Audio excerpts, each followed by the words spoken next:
Okay, so we are back for our regular council meeting. This part will be repetitive for some of the folks in the room. But we have a new Zoom meeting going and we have quite a few people online here. First, I'll read our video recording disclaimer. This disclaimer is to inform all participants that this meeting is conducted in person and via Zoom will be recorded for record-keeping purposes. By participating in the meeting, you consent that the recording may contain your video stream, including images of yourself, your audio stream. This includes any opinions you contribute. Anyone attending the recorded meeting may have aspects of their personal data recorded if they actively participate or not. By staying in the meeting, you consent to being recorded. By consenting and attending the meetings virtually or in person, participants also agree to recordings being posted to YouTube or other distribution services. I'd like to acknowledge the First Peoples and traditional territory. Armour Township is situated on the traditional lands of Anishinaabe. Armour Township recognizes the historical and contemporary contributions of the local First Nations and the peoples of Turtle Island.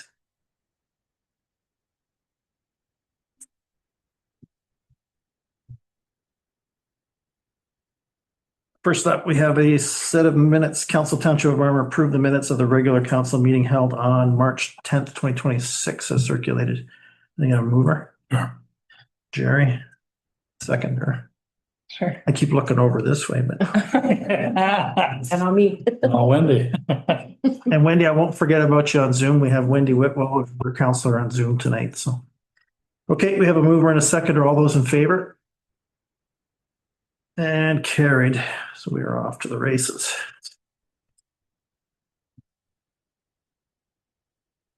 Do we have any declarations of pecuniary interest in the nature thereof based on tonight's agenda?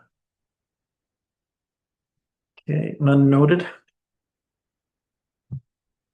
And first up, we have a delegation from Allison and it's budget season. So everyone has their white binder. I'm sure Wendy has hers with her. And I guess over to you, Allison, and then we'll have questions for her. Did everyone read their budgets? Oh, From the government? I just read it for the first page. So overall, I've got it at a 4.96% increase, which equates to 3.41% on the tax rate, residential tax rate. I've done some changes. We passed the capital roads budget in November, which included the excavator, which was going to put $250,000 on the tax rate. But instead, I've changed it to do debt financing for that $250,000 to take that off of the tax rate because the increase would have been too high. I was going to recommend that tonight. Were you? Yeah. So I had changed that. Yeah. So that's I got it highlighted. So it's included in there already in this budget to be a loan instead of on the tax rate. There's been a couple changes since I gave you these budgets. Avis from the library sent through her approved library budget, which is more of an increase than her draft one that she presented at Tri-Council in October. So council's portion or Armour's portion is actually $97,168 for the library instead of the estimated $96,000 for the library. So I have that adjustment to make. And I guess just if there's any questions, we did create some new accounts. We combined the roads winter control all together in a complete roads budget instead of separating winter control out. The new road supervisor preferred that as opposed to trying to track two different budgets all the time. We have higher fuel costs now, so we've estimated hopefully enough for that. We've had major increases in shared budgets. Our like East Home, DSAB, land ambulance, all of those went up over 6% this year. The OPP went up over 11%. So we're trying. We're trying to keep it down.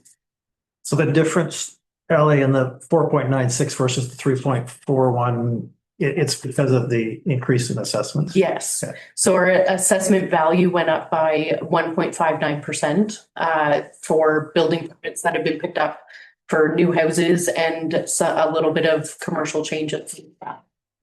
So. Does anyone have any questions? That's where our DSAB went up, is because our assessment went up, and whereas a lot of the other DSAB areas didn't. So we became a bigger player in the bigger pie. Any question, Wendy, do you have any questions? Go ahead. Yes, and I apologize. I normally take the opportunity to come in and sit down with the treasurer ahead of this budget meeting and ask my questions, because they can normally clear up some of mine. But so I do have a few questions tonight, just to go through. I noticed that we don't seem to have any grants for funding for our students that we hire in either the rec program or the historical society. So I just wondered whether we applied and didn't get any grants, or whether we just didn't apply for grants for that. I know it's not a significant amount of money we get, but it does help. So I just wondered why there was no funding opportunities there for us. Okay. I was going to say we don't normally budget for the grant just in case we don't get it. Okay. But we have applied for some funding for those grants, have we, Allison? Yeah, I'll let Dave speak. I can speak to that. I did apply to Young Canada Works for the Historical Society. I wish I could give you a firm answer. Last year, we did not receive those funds. I was expecting we would not receive those funds again this year. However, I got an email that, for lack of a better way of putting it, was inconclusive. They had asked me to go and accept the offer, and I went into the portal and there was no offer. So I'm curious as to whether there's just a bit of latency in processing that, or whether that email was intended for someone else. So I've sent an email off. That was yesterday. I received the email and responded. So there may be a little bit, but again, we typically don't budget for that. But there may be some incoming, and it has been applied for. For rec, we have not applied for funding for anyone in the rec program. Okay, so we haven't applied for any of our students that we're going to hire for counselors. No. Yeah. And last year, I know she did not receive funding last year for her rec students. We've seen, and whether this is the case or not, we have seen an increase in the notion of they like to fund new positions, but they don't like to come back with continued operational funding year over year, which is a change from how things were in the past. And there has been some pushback with a number of programs, because there are a few programs that offer this or offer similar types of funding for different things. And it seems to me that it is some of the case of we'll fund you this year, not next year, but the year after that, just to try and spread some of the funds around. And some of them do favor new growth or expansion on programs rather than continued year over year operations. Okay, I just wanted to make a comment that I'm not sure how you managed to do a 3.41 tax impact. When I go through the budget, I mean, we have so many things that you're right, like most of our levies are up over 6%. And even some of our others are up like 35%, 15%. It's pretty amazing that you've managed to do that. So congrats on that. I tried. I'd also like to thank you for the amount you put in for the Halcyon Beach for capital to do a little more work out there and provide some more facilities. That park does get a lot of use. It doesn't get as much as Doe Lake for sure, but it does get a lot of use. And I appreciate the fact that you consider putting something in the budget for that.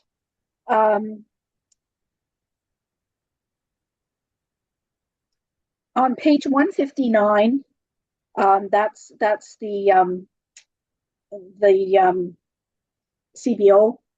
I noticed that we were over budget considerably between our 25 budget and our 25 actual. I'd just like to confirm that that's based on the changes that we made to that department this year. Is that correct? Yes, that was because of the changes at the end of the year. Yeah. Of 2025. Yeah. And on page 272, we're talking about, that page is dealing with our investments for our industrial property. And I had a note about whether we got funding, and then I read further in the budget in the binder and realized, yes, we do have some funding allocated for that. But I'm just wondering, in the resale of those lands, are we trying to recoup any of our investment through the resale of those properties? Yes, so I did talk to Dave about whether I should be putting anything into the budget for the resale of those lands on Highway 520. Yeah. But with nothing Concrete. concrete yet, we left the revenue side out of the budget because it may not happen in this year. So we've just, it'll be surplus funds if anything does develop with that Highway 520 land for the sale. And I think maybe, Wendy, what you might have been getting at is, have we considered adjusting our land sale price to recoup some of the funds that we've put out for the road? Is that where you were headed with that? Yeah. That's where I'm headed, yes. Yeah, so we have made an adjustment originally when we offered to sell those lands, still with the intention to service them and to bring infrastructure to them. We had originally, I believe, we advertised those at $4,000 an acre. I think that was, you were there for when that was happening as well. And we have upped those to $7,000 an acre to fall in line with the assessment of the Peggs Mountain property. The idea, I think, is to encourage and offer somewhat of an incentive. So while $3,000 an acre over 20 acres is not sufficient to cover all of our costs that have been invested in there, the hope, I think, is that assessment overload will be the payout on there will be a long-term payout on the short-term investment. Okay, thank you. And my only other comment is with the Parks and Rec budget. When I'm looking at the Historical Society, I thought that before we decided to take the money that we're saving on our Heritage Festival and allocate it to a furnace for the Watt Farm, that we were waiting for some more feedback from the Historical Society on maybe their plans for long-term what they needed, and long-term how they could provide some fundraising or something. So I didn't know whether we had any more information coming from the Historical Society before we allocate that money. I took out the Heritage Festival and dropped it down to the 7,500. That was.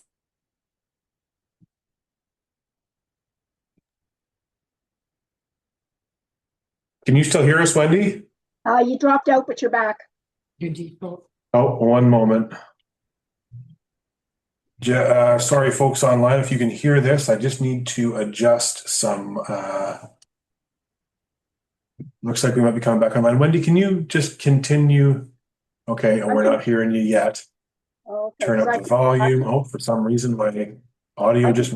There you are. We got you now. Sorry. Okay, I can hear you guys clearly, so.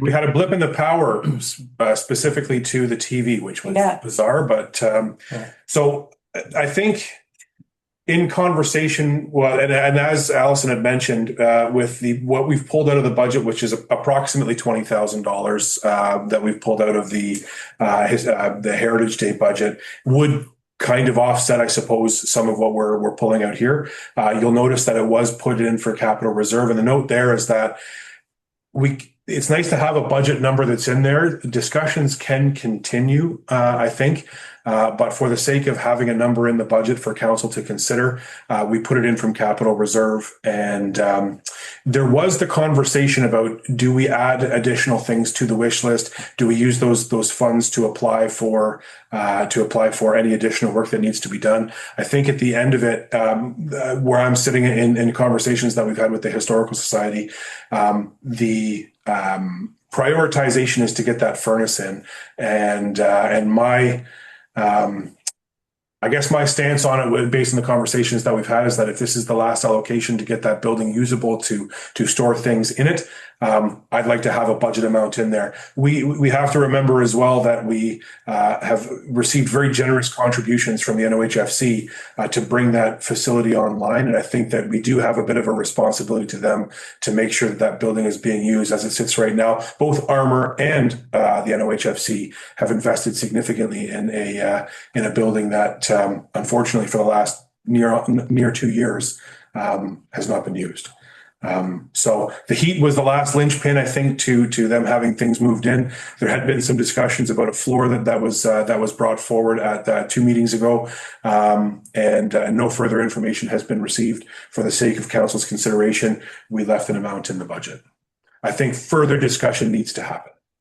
Okay, so I want to make sure I'm understanding what I was reading in the budget. So we give a $5,000 donation to the Historical Society annually, but is our net expense in the 2026 budget sitting at 26,700 for not the Historical Society, but for the whole Watt property? Am I reading that correct, Allison? Yes. Okay. Okay, and do we have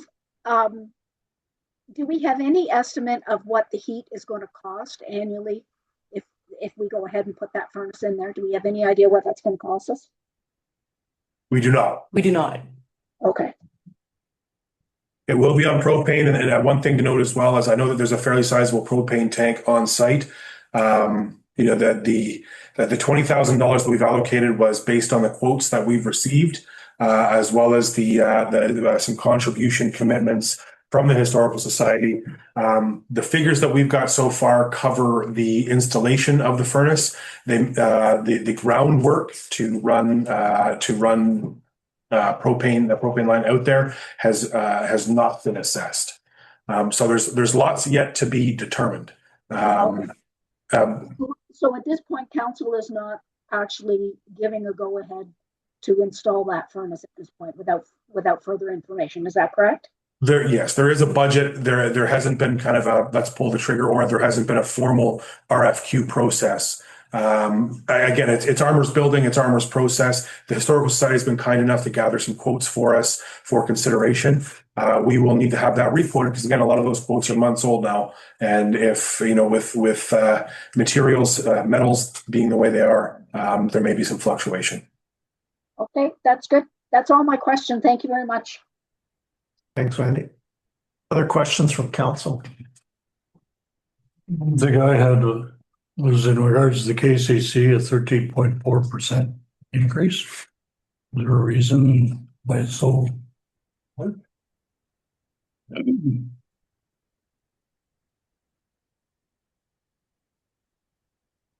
Is that the KCC? That's the KCC itself, or is that the total parks budget? Oh no, the total parks budget's 15%. Well,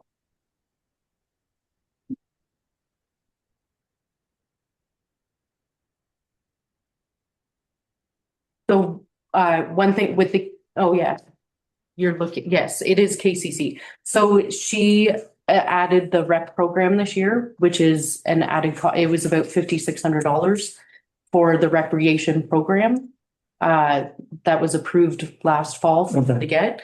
And the digital program, Amelia. online program, it's the Amelia software. So everyone registers for all their sports, all their day camp, everything through that software now. right. Okay. And it streamlined payments huge. And that's something we never had last year. We never had that last year.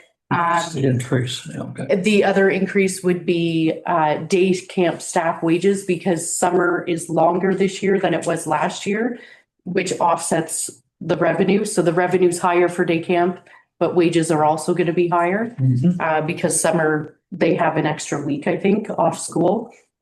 The other difference was the SOCAN music licensing. So that was an addition this year too, because she finally got the numbers for the music licensing. Right. And we added a new account for building maintenance because she does have the UV water system needs to get replaced at the KCC, or some repairs need to be done to it. And there's more training that some of the staff need to take. So the training increased Okay. as well. So I think some of the training, though, I was a little bit concerned about. Some of the training was to qualify 2 of our permanent staff as lifeguards. No, it's red brick training. Let me just find the page. So this red brick training, it's the last page in the parks budget. It's all about social media use. It's media relations, crisis communications, and coordination with your staff and colleagues. So this was the training that Danica had proposed for her to take this year to try and streamline her processes at the KCC. And the other thing with the KCC budget was the capital was compared to last year. Yeah, because Reduced, like. the capital's reduced huge because I took out the roof out over the outdoor ring and the ball diamond refurbishing was taken out of there. Now there is some talk of some other stuff maybe developing with the ball diamond, but that won't be this year, from what I understand. Yeah, with some potential for some revenues coming in for that as well. Yeah. Can't announce anything currently, but there's some talks happening for some potential investments from community partners. The only other question I had was be for Dave, is it 30 grand for the generator? Oh, for building maintenance here? Yeah. It may end up being, so we didn't put the generator in. So it turned out when we had service done, and I was away, I think, while the generator was shut down. Yes. But there was a breaker that was switched to shut the supply off. So it was running, it was on its timer, but the breaker wasn't flipped to turn on power to the building. And I don't expect anyone to go cranking that running in. And No, it's in a locked compartment on the I generator. came in that day and the door was locked, so I turned around, walked away. I could have went down, turned it on for you. But we do actually have some outstanding stuff because even when the generator was turned on, we had some issues with it powering our server, which is kind of a big issue. Yeah. Our server. And then I think we're waiting to see how the flood, like how the drainage happens this spring. Yeah. Because we had those problems with the Yeah, basement last year. yeah, out on this end, right? Yeah, Well, I this think side, and then we had some. So Dave did some work. Dave and the Roads Crew did some work to regrade and to put a swale in to direct some of the water flow.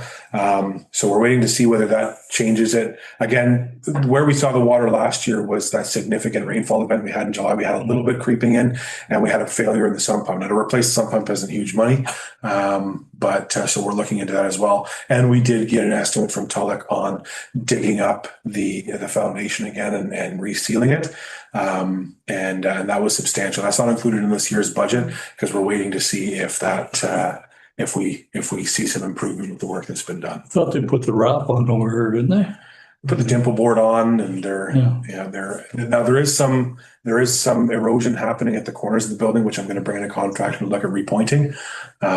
It just doesn't look good when you come in from the side of the building. There's some brick that's fallen away. So I don't think that should be $30,000 is a pretty standard amount. Yep. No, it's The other all good. That just proves I read the budget. question, Dorothy or Ron? I have some, but I will come in and speak to Dave or Alex. Okay, just so this was my fun reading last Saturday morning, cover to cover. And I did a little bit of research. I followed up on the table that Allison had put in comparing our rates to other municipalities. And I just went to check and make sure that nothing had changed. And I believe for the last 2 years running, thanks to good fortune, but great management, we have the lowest tax rate in the Algonquin Highlands. So from Perry to Powassan, we have the lowest base residential tax rate. The lowest increase, right? No, the lowest. The lowest tax rate. So if you look at the first page, we list all the tax rates in the area. It'll be less next year because you get a raise. Great. So great work on that. I'm sure we haven't finalized everything yet. Yeah, so I have a few numbers that I have to still adjust now that Neve has sent her final budget over and a few other we have a surplus that came from the fire department that I have to then add in, which will then lower some numbers, but we have some more reserves we were looking at doing as well. So I have some numbers to adjust, and then I'll bring the draft back or the final back at the next meeting.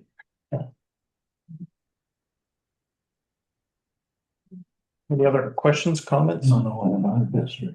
Oh, thank you. Wendy, anything else? No, I'm good. Thank you. Well done. Thank you, Allison. It's a lot of work.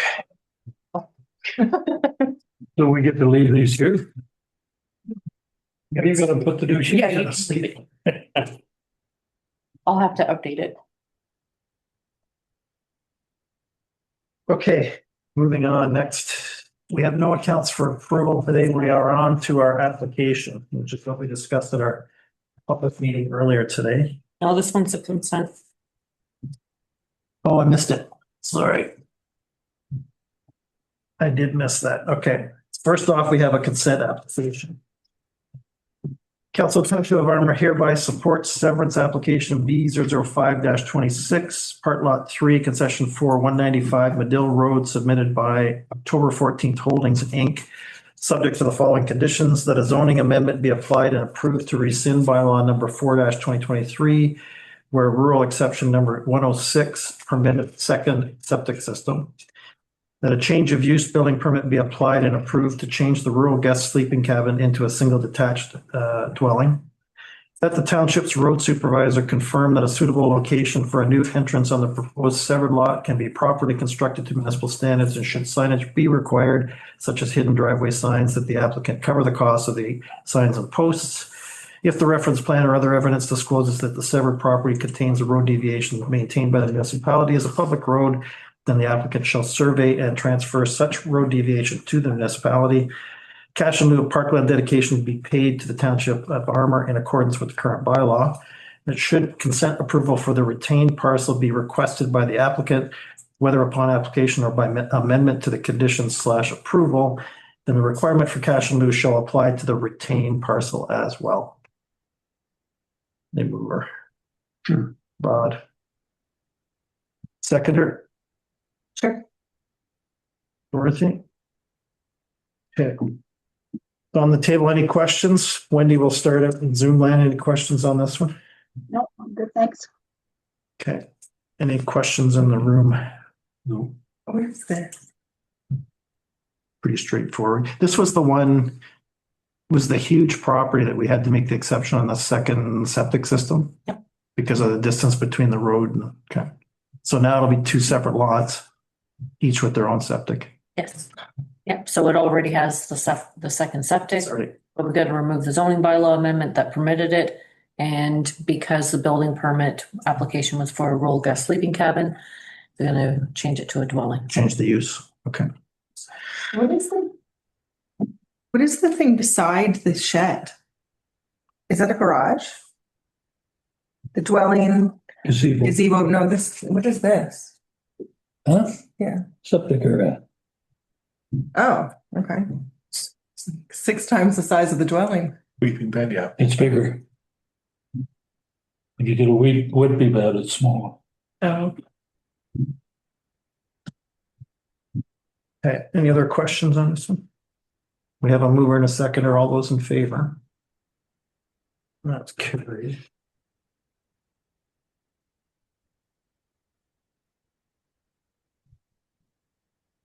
Okay, now we're on to bylaws. We shall read this in, and then I'm sure we'll have further discussion.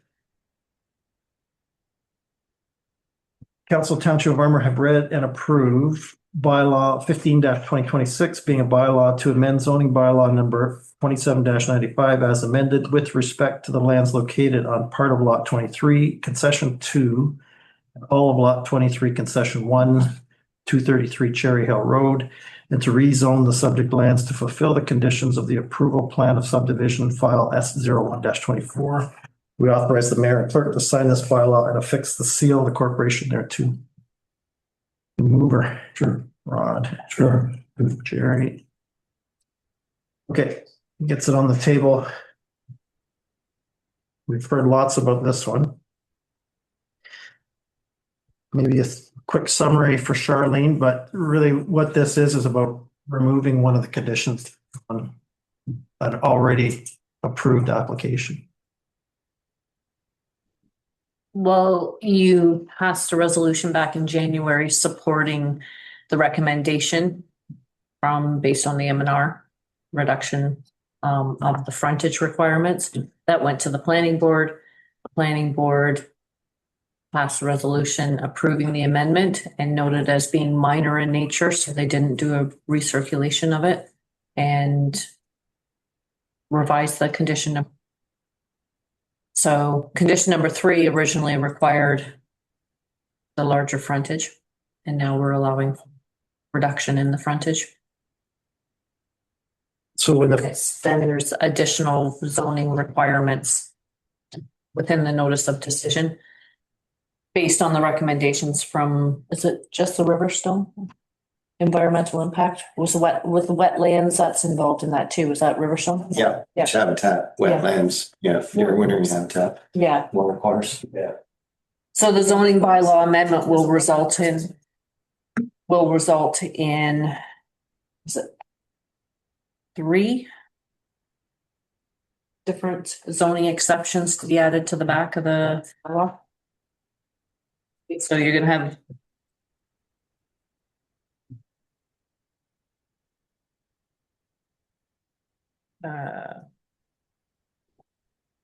is it LR 110?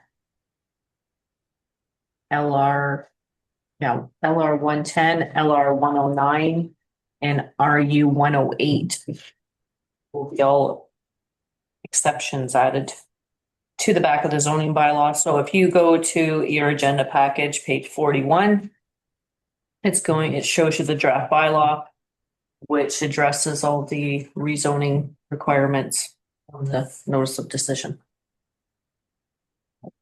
but the most contentious of these, condition 3 from the planning board was that the applicant provide written evidence from MNRF confirming that lot 1 to 5 are not confirmed deer habitat to allow for reduced minimum frontage from 120 meters to 60 to 70 meters, right? Yeah, so that'll be LR 109. That's 109, okay.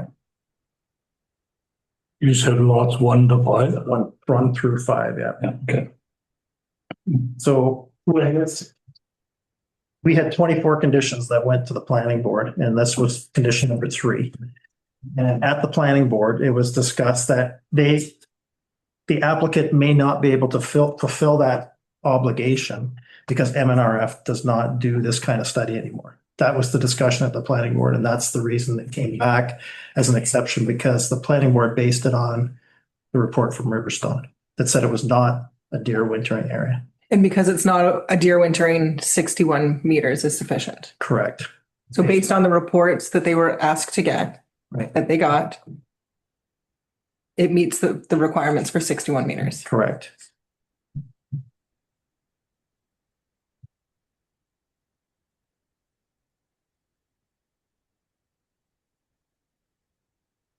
We have Stefan's talking. No, he wasn't coming into this meeting. Wendy has her hand up. Wendy, Yeah, just a comment. So basically,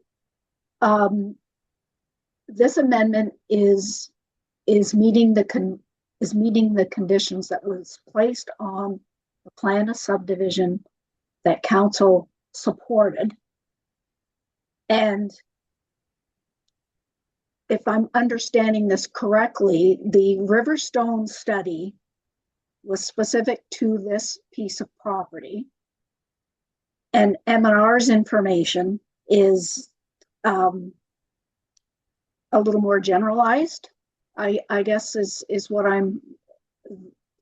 is my question. And I don't, there's no question that the deer are on the property. I don't think that's the question at all. I think we all see that the deer are on this property. It's a question whether how detailed was M&R's information versus the study that was done specific to the piece of property, and are we comfortable that the Riverstone assessment that was done is sufficient and accurate enough for us to reduce that frontage? We don't have a date for when the Riverstone, when that study was done, correct? There is a date. I think that the site visit was done. I looked through, I couldn't see one in what we were doing. In 2021, the field work was done. Am I correct in that? Yeah, and then there was a letter that Al sent back and dated June 2025. Yes, But when the person was on the ground was 2021. it was in 2021, yes. And we know from past experience with our Bob Miller planner, deer habitat and that kind of stuff is painted with a paintbrush. And that's why consultants are hired to go out and look at that area to prove that it's not. Fine line. Yeah. Yeah. And deer may be seen wandering around. They have their patterns, right? They have their behavioral and feeding patterns. That doesn't necessarily mean that because you see them and they're walking around, like I have deer that walk around my house all winter long. There's 5 or 6 of them. They walk around, they do the same loop. They haven't gone to the deer. I don't live in a deer wintering area. I don't have stratum 1, I don't have stratum 2, but that's their feeding pattern until they yard up under certain conditions. So it's really just we're seeing deer wandering around the lake edges, but there was no signs of what is categorized as deer winter habitat and deer wintering behavior on the property in the areas studied on site. And you had originally said that they keep the same habits year after year, correct? They follow the matriarch and they go to the same space. The matriarch of the herd teach the young ones. There's a high fidelity to go back to the same areas because they survive. Yeah. It's a natural selection process. Right? So in all likelihood, if they were there, that they would return there each year. And if they weren't there, it's because they don't winter there. Okay. Yes, that's typically the way it works. And that's why you don't want to destroy them. If you have an area where the deer are being successful, they're spending the stratum 1 habitats being used, you don't want to destroy that habitat. And Craig did not find that on site. They eat, Very, very obvious when it's there. they eat, they drink, and they bed down in all different areas. Yes. And they travel back and forth. And quite often what people do is they go feed them. That happens as well. Sleep in one area and they'll go to the new feed source and now they're trained to go there. So bird feeders, people feed them hay in the wintertime. Yeah. They plant all kinds of new trees and shrubs, like nice little cedar trees, and the deer get accustomed to that and they might change their pattern. But where they go when it's cold, really cold, and the snow is really deep is consistent year after year, is my understanding. green bush. Green bush, yes. Heavy green bush. Mr. Mayor, there was a question in the audience. I've lived up here full time in the neighborhood area for the last 5 years, walking it all year round. And what their studies say is not what I'm seeing. And I took up hunting as well. And you can see the antlers, the heads, the deer crap, like the turkeys, all the wildlife and everything. And I don't understand how that study is implementing what I'm even living just in the last 5 years. Do they have their sheds where in a area 1, or they would They would shed in a winter daring area. Okay. So they wouldn't necessarily shed on the same area. Perhaps. Okay. Like I see them January. every day, all year round, and I see like the babies, like everything. Like I just don't understand why that's saying one thing and yet I'm seeing something completely different while living there full time for 5 years. I think like Wendy said, nobody's suggesting that there aren't deer there. They're just suggesting that it's not the territory that it's being, what is it called? Deer wintering. Stratum 1. Stratum 1. It's not a stratum 1.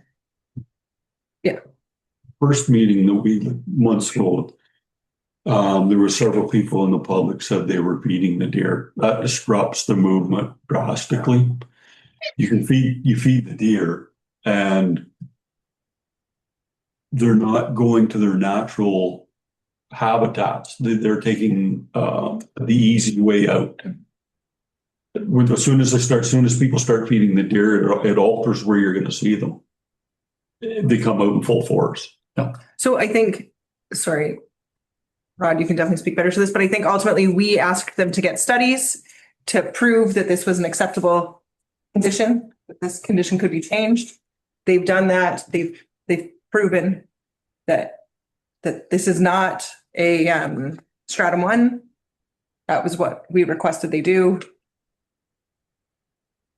from a planning perspective, they've essentially met the condition. And part of the issue was that M&R, despite the fact that we could say that M&R sent an email here and an email there, the fact of the matter, correct me if I'm wrong, Char, the fact of the matter is M&R doesn't do this work anymore. We can't rely on that condition in the planning board's condition that says M&R needs to tell us whether it's deer wintering area or not. We have a report that has been paid for that is detailed from a respected ecologist that says it's not a deer wintering area. And so from a council perspective, that's what we have to go by. Well, ultimately, one of our conditions couldn't have been in there. We asked for something from the M&R that the M&R doesn't do. Right. Regardless, that needed. And that was flagged at the planning board. When it came to planning board, I said, I don't think M&R does this anymore. I don't know how they're going to meet this condition, but the condition went through anyway. And now this is where we are now on this particular one. Back to the deer, my property's not considered a deer wintering area. My wife feeds the friggin' deer and they've been there 4 times a day all winter. Like they've never been there until she started feeding them. We've been there 30, 35 years. It's they come because it's there. They're not naturally there. And they go back, they go somewhere to lay down. They're nowhere near our house. But the fact that we see them 4 times a day doesn't make it a deer yard. It's my yard. It's my wife's feeding yard. Can I address something about what you're just saying? I talked about watching out my window and watching across at the properties and seeing the deer coming out of the bush, eating the line, and going back in the bush. I have deer crossing my property. I'm part of the winter feed program, so I understand about feeding and what effects that has on the deer. The deer only come in if they're hungry and there's hard for them to get anything. That's not what's happening over there. Those deer keep coming out. They're not coming over to my side. They're not crossing over to eat what I'm putting out for them or anything like that. They're eating over there. They're coming out of that bush and going back into that bush right where they want to put those cottages along that shoreline. That was designated a yard. It didn't change. And because somebody went in and did a test 2-3 years ago on a light season and didn't see anything, it doesn't really weigh well. Because that stuff, I'm looking at the window and I can see what they're doing. I'm not no expert. I'm not taking away from what she says or what they had tested. I don't know how they do that, but what I see with my eyes is that there's a lot of deer coming out of that bush and go along that shoreline. No matter what you do on the building back in there, those people are going to cut through and come out to that lake. That's going to over-indate the lake and it's going to mess that shoreline up. I do everything in my power with just my campers and my cottagers to what they put on the water and what they do on the water because I don't want the shoreline affected by what they do. I do that on a regular basis. I'm babysitting a bunch of city people coming down. You open those up to being year round, there's going to be no more deer over there. They won't come out because people are going to live there. So I don't the same. I have deer come on my property, but it's not because I'm interfering with them. Okay, so I don't think anybody's arguing that there's definitely deer around. I have deer on my property. My property is exactly the same condition as these properties going in. It's 2-acre lot on the lake. It's exactly the same thing. And there's deer there every day. I think there's a few things from a planning perspective. The applicant has done what they've been asked to do. And we can't, just making it more difficult for them to get through the process is not the answer here. We're not trying to make it easy for them. It certainly hasn't been easy. This has been going on for a long time. They have done the studies that we've asked. So to come back and say, no, it's not good enough now, it's not proper planning, first of all. The other thing is from an historical point of view, Armour Township has always protected the lakes. The lot sizes that we see where you've got 61 meters of frontage and 2 acres, and you have to be built 100 feet back from the water. If you look back to properties that were staked out 50 years ago, there's a lot of properties that don't meet that standard. If all properties on the lakes had to meet the standards that we have in place for lakefront, our lakes would look a lot different. And some of the concerns that we have certainly wouldn't be here. So we've already established a high bar in terms of what the standards are for lakefront. So to come back and now say we're going to make them even more difficult, despite the fact that the studies say this is not a deer wintering area. It's from a planning perspective, it's not appropriate.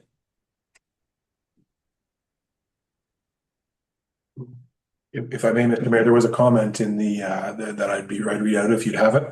Yeah, go ahead. I can. Sure. The study was not conducted in the winter time, end of April. M&R conducts deer yard surveys at typical wintering times from Williams Fires. But it sounds to me like they were looking for evidence of everything you described was whether or not the shrubs had been chewed, whether or not there was piling, whether or not evidence of deer having used that habitat as it suggested they did. And I am not an ecologist. There's other measures to know whether the deer ate. Somebody who knows knows what to look for to know whether or not, I know when it's quiet at my house, I look for children. These people know what to look for to know whether or not the deer were there, right? You got your trees, and if they eat the little buds, they're the. So I think April, March, January. What's looked for is looked for, and it's been studied for years. And yeah, it's not for us to. It's for a study was done. The study is done by a reputable person. It's not for us to argue, I don't think. Keep in mind as well that there's still 23 conditions on this application. There's a long road to go here. And the other thing that was introduced by Armour Township, I don't know how long ago, it's 25 years ago, sure, site plan control, 25 years ago, is site plan control. As each of these 15 lots is developed, they still have to go through site plan control and show us exactly where everything's going to go.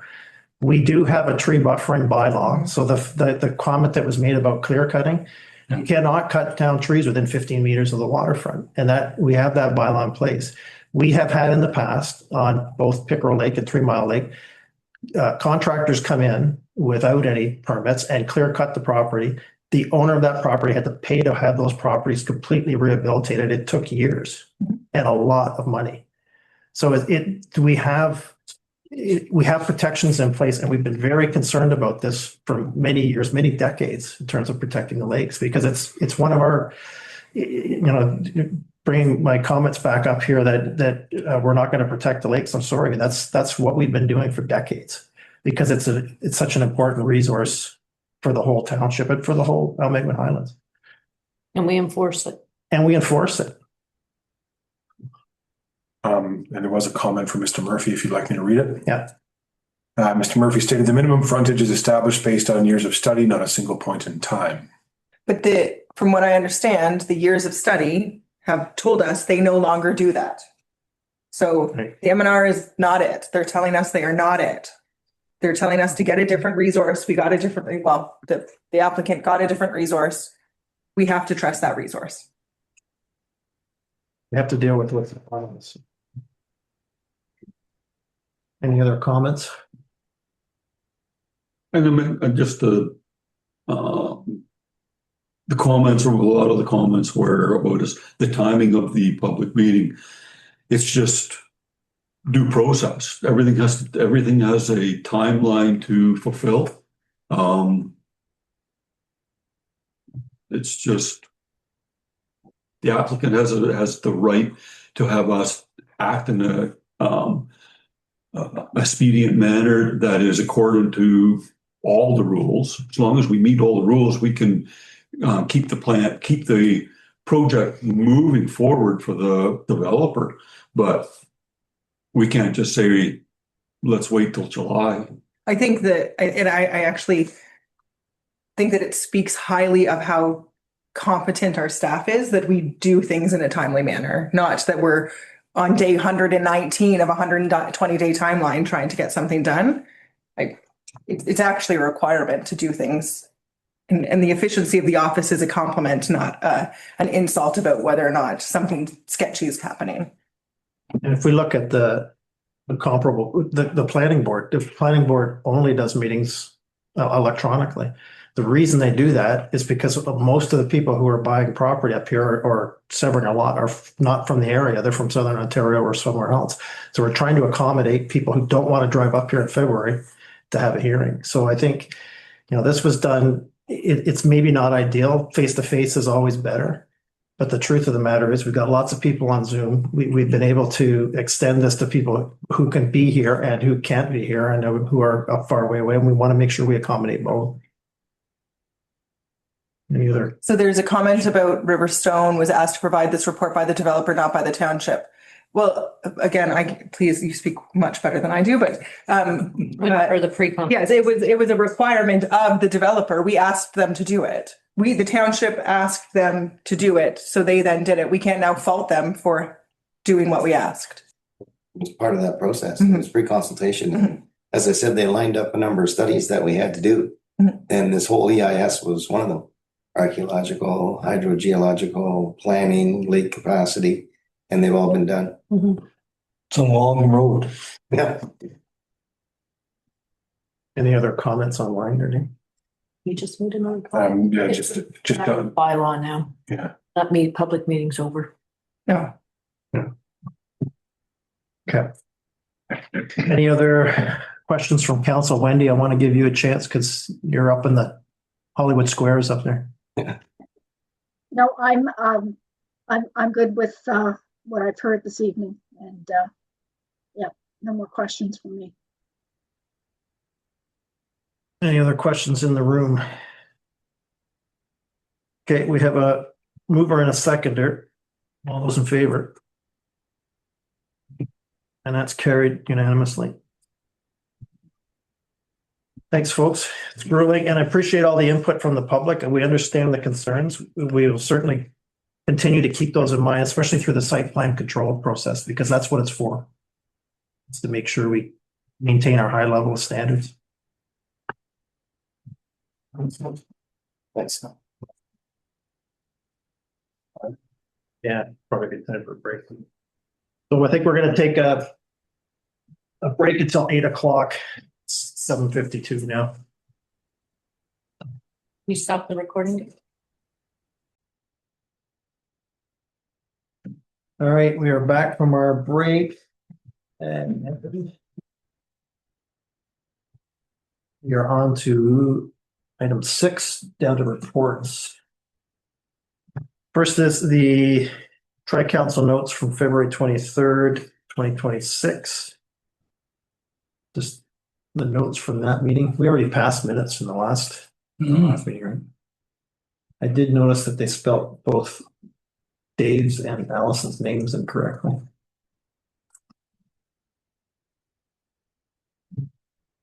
But we won't question it. Which is funny because Jerry corrected the spelling of Brant in the last meeting.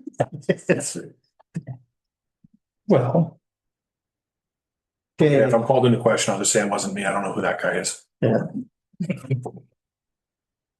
Ray with an E. Okay, next up is the DSAB report, Jen.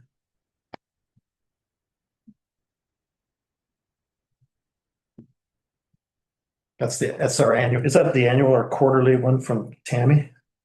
No, it's just a monthly one. There's a couple I haven't sent you yet. I've been wrapped up in fish stuff. This is the latest.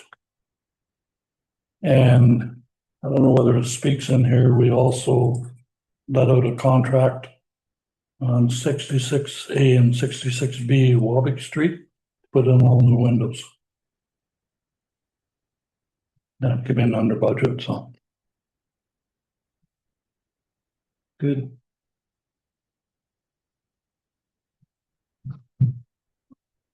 Any questions for this? It just amazes me the amount of work that they do. And not only that, we're hoping to be the first area in the province to cure homelessness and have zero by the end of the year. We are getting close to that right now. So Tammy's hoping we can make it happen.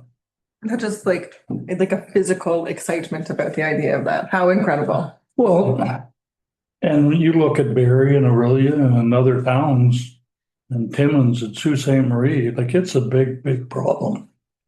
And when we first got into the homelessness in Prairie Sound District, well, we didn't really see it. And then our DSAP people went out and started communicating and then finding out that, my gosh, there's a lot of couch surfers, you know, they go from friend to friend, brother to sister or whatever. Like, it's huge. But if we didn't manage, if it wasn't managed so well, it would also be a problem here. So Oh. it's incredible that it's being Yeah. managed so efficiently that it's not becoming. They're doing a great job. Goes out to them guys. And then on another, not part of this, I got an email from the DSAB. One of my friends in the DSAB passed away. Oh. Tom Lundy. So he's a really nice guy, a good dedicated person from. He was one of the board members or? It was one of the board members, but he had just give up his seat there a little while ago. And now I know why he got very ill. That's too bad. That's when you look yourself in the eye in the mirror and say, I got more days behind me than I got ahead of me. There's a good quote. Any questions for Jerry on the DSAB report? Okay, next up we have the library. Over to you, Rod. Oh, we're just, one comment that I just was looking to increase staff hours is just the amount of work that the staff has been doing, and they're continually behind. Yevis is continually doing things on her own time just to get caught up. So it's everybody likes the way the library is and what is being offered. So if we need to maintain, we either have to quit. Yevis doesn't like hearing that, but we have to quit implementing new services so that we can maintain what we got, or we have to increase the staff hours. It has become an after-school hub. Like it's truly utilized as like my kids had a birthday party, so we had like 30 kids at the birthday party right after school. And the library was empty, and they left the birthday party, and the library filled. Like every night, there's like a group of beautiful humans that go and they're there for 3 hours, and it is incredible. It's incredible. Every night it is packed. And they're down below at the bottom, we've got on there was credit union that donated $100, and then library services. So that was an organization that the library utilized, but they disbanded and they divvied up their funding. Like Berks Falls got $9,800. Oh, that's a nice. That's like, wow. And it was, other than that, Pays for the rent increase. Oh, did I say that out loud? Will the board vote on whether or not they increase their hours? it's up for discussion. Yeah, it's not going to happen like right away, but that was the open discussion was we need NEAVs to make recommendations, and then it's up to the board to decide. We're going to put more hours on the budget for next year. That's good. Well, that's a good problem to have. They're so busy that they have to get more hours. Yeah, and I mean, you look at what like the amount of programs that have been going on there. Like they're continually doing a little bit, a little bit, a little bit. It's ongoing. Their March break programming is incredible. If you have childcare, it will entertain your children. That's cool. Good. Questions for Rod on the library? All right, next is another DSAB. So this is just about a stakeholder workshop that's coming up. And actually, I was going to ask you, are you in that, Jerry? Because I haven't signed. No, I'm going to be probably in Magneto and at the hatchery at that time, collecting fish. So I didn't report to it. And I might just hop over after we're done fish because I think it's 23rd or 29th or something. 30th through Zoom. I'll be definitely in at the docks with the hatchery. From 1 to 3 on the 30th. A possibility I might make it. If you're not sure, Jerry, I could probably go with that one. I'll take a look. It would be wise if you did, because I would just crash it when I could. I just want to listen in. Yeah. And everybody can go. Yeah, I think I've got set aside my calendar. I'm just gonna double check in the morning. Yeah. Because this applies them. Yeah. Like me being the vice chair, I should be there. But I also have to be at the hatchery at the same time. No, that's no problem. I should be able to work it in my schedule. We'll be able Move it to. up under your seat. Okay, next up, we have the arena managers report. Well, they came back with some analysis on rental rates, right? Yeah, and follow up to the February 23rd tri-council meeting. Boy, you sure got a lot of different arenas.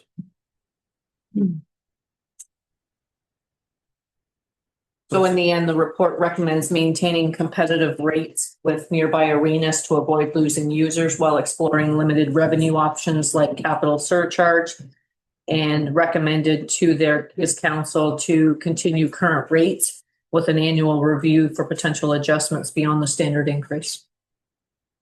Now, there's one thing that I'm not seeing here, and that is it a full hour or is it a 50-minute hour?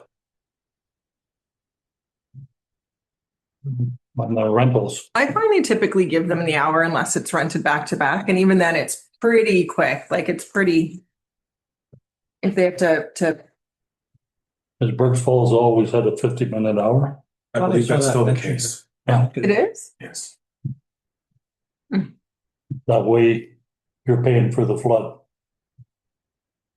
Whereas some other arenas, you don't pay for the flood, you pay for the hour. And They that must- was always a contention. They must just manage it really well, because it seems to me that they're almost always on the ice until the end of the hour. Or maybe it's your first 10 minutes. Yeah, here it is here. This arena, the Armour Arena uses a 50-minute hour plus the flood.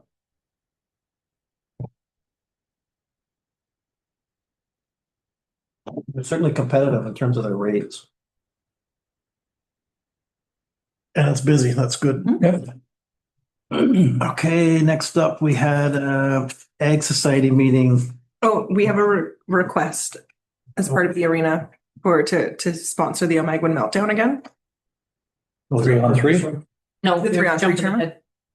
ahead. I am? Yeah, we have a verbal on the agricultural meeting. Oh, I was like, it's literally the next thing. Okay, it's part of the arena. Okay, yeah, the Ag Society meeting from March 19th. I guess the biggest, they were just giving reports of who's getting, what committees are doing what, like Jim Creaser's the music, the entertainment, kids entertainment, but the thing that was coming up that they were dealing with is the Easter egg drop. They're gonna try to do a tailgate yard sale, like come one, come all, if you want to peddle your wares. We're gonna try and do something the same as Ryerson. It's free to come in and set your stuff up and sell you, it was an organized yard sale called a tailgate party. If somebody wants to go inside the Quonset, they're gonna charge them a table fee. So I think they came up with June 20th. I suggested, I'm not sure I think that's Ryerson's day as well. Because I said, if we're going to do something like that, the people that go to yard sales aren't there for a social event. they could hit Ryerson and be around it in 20 minutes, but they're going somewhere else. So I said, to make it a yard sale event or tailgate party event, but like, we need to piggyback on an event that people are already out Makes and sense. about. Yeah. I think that's what somebody said was June 20th was Ryerson's time. So I'll have a truckload. I thought Ryerson was always the last Saturday of June. Say that again. I thought Ryerson's township or their yard sale was always the last Saturday in June because that's their Canada Day event. It's the 27th, not the 20th. So somebody looked online or somebody looked and they came up with June 20th. That's all I know. I would double check. That's Father's Day. Just to be What? sure. Father's Day, I don't think it'll be that day. Okay. We'll discuss it again next meeting because I mean, it was just in. To my knowledge, Rod, it's always been the last Saturday in June because that's always their Canada Day event because they do a barbecue and Okay. they usually have cake and something for Canada Day at the township garage and office there. I like to do a good garage tour. So I think having it on the same day is a great idea. Yard sailing day. Your trinkets. Oh no, I'm shopping. Come to my place next weekend. Anything else from the Egg Society, Ron? No. Any questions? Okay, any other reports? Trying to think. No big change in the flooding report. It comes out every week, but it's still the same. We're in watch mode right now. Serious. We lost a lot of snow, thankfully. Yeah, We've already had a flood, so. let's hope there don't get any more snow. Okay, we're on to unfinished business. Oh no, we're on to correspondence, sorry. No, we have the meltdown. And we do have this one resolution. Okay, Council of Township of Armour approve a donation. Oh, sorry, whoever moves it can make a suggestion. Council of Township of Armour approve a donation to the Almaguan 3-on-3 meltdown tournament to be held from April 10th to 12th in the amount of blank to support the local hockey tournament. And it looks like we gave $200 last year. I would do the same. I'll second that. Okay, so we have Rod, Jerry, $200. Bring the people in the area. It is like, I think I want to say they had 19 teams last year and this year 110 local players. 14 teams. So, That's good. so they had 110 last year. This year they have like 130. That's good. And last year, I don't know if Emily wasn't the Agricultural Society, so not sure, but last year they did the tax sale upstairs. Both complimented one another. Like there was lots of people from the tournament wandering around having to see what was up there. Ideally, they would be able to have that space for lunch. And so there's a lot of people in the building, right? So it would be nice if they could utilize that space, but if it's the tax sale again this year, then they won't be able I to. don't know if they booked it or not. But it was asked if they would put on more of a lunch. Last year, they served a light lunch for the tax sale. But it was asked if they would do a larger lunch to host. That would be great. Sure. Great fundraiser for the. Yeah. Do they still have the Zamboni and Score Clock fund going? No, there's a new clock, so I'm not sure. It But- mentions the Zamboni and Score. I think that's what they paid for the first year, and then last year it was to sponsor some kids. This year it'll be for something else. Okay. This year is supposed to be the Agricultural Society. Oh, really? I'll have to remind Adam that. Oh, you better not forget that then. Yeah, because there was an agreement between Adam and them. If you do this, I'll donate to you next year. Oh, So I go, Mind them. I'll have to bring that to Adams. I know the Agricultural Society will remember when. and I'm sure they'll come good on it. It seems as though Yep. it's been positive. Okay, we have a mover and a seconder for $200. All those in favor? That's carried.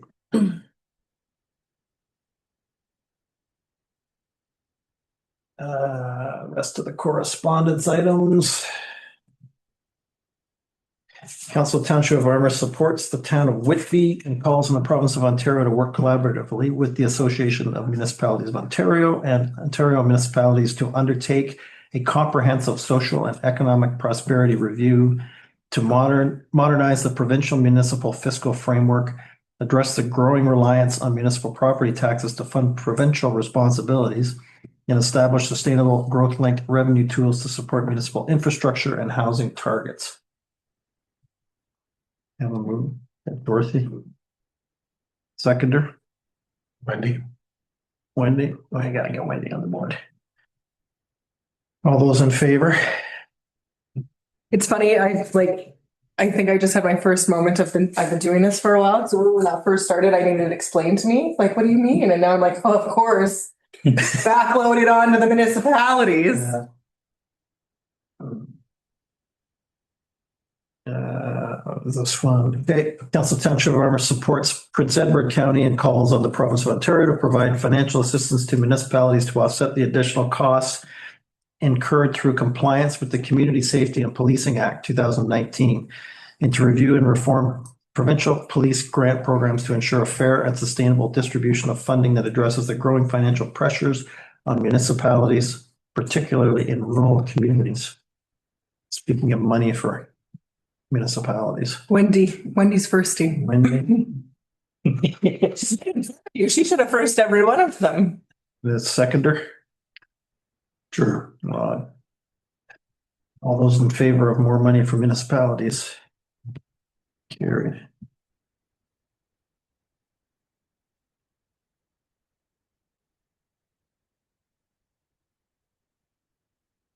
And but not least, Council Township of Armour supports the municipality of Strathroy Caradoc and expresses its support for the principles and objectives of Bill 21 Protect Our Food Act to ensure that Ontario's prime agricultural land is preserved for future generations.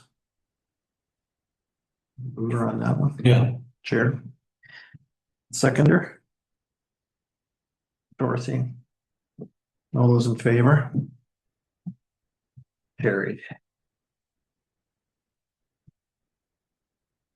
Okay, the rest is reading material from 15 through 18. Conservation authorities, I think we talked about that in our last meeting. $750 for schoolroom teachers. All the teachers think that's absolutely ridiculous.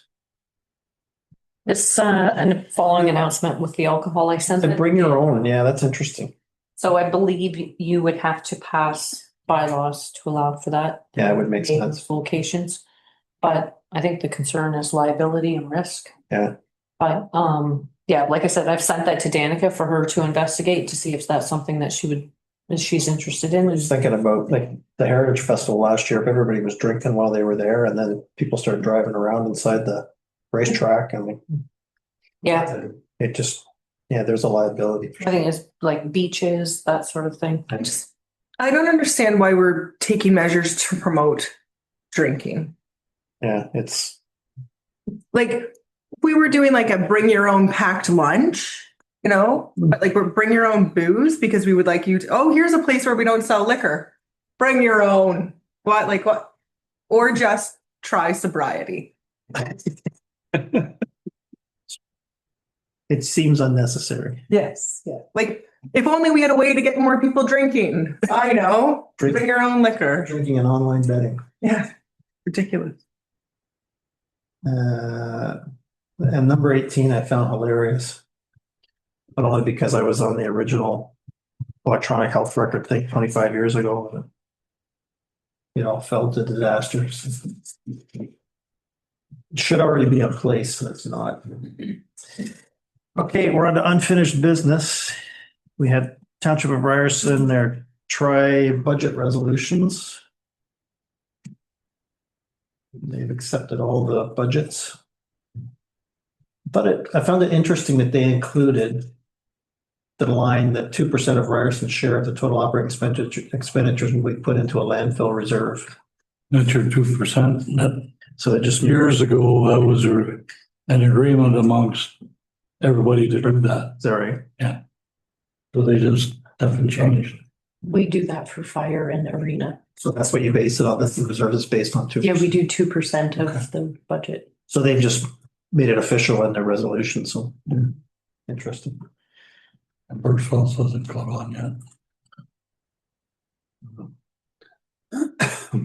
Looks like Dan and Glenn have been added to the Tri-R Waste Committee.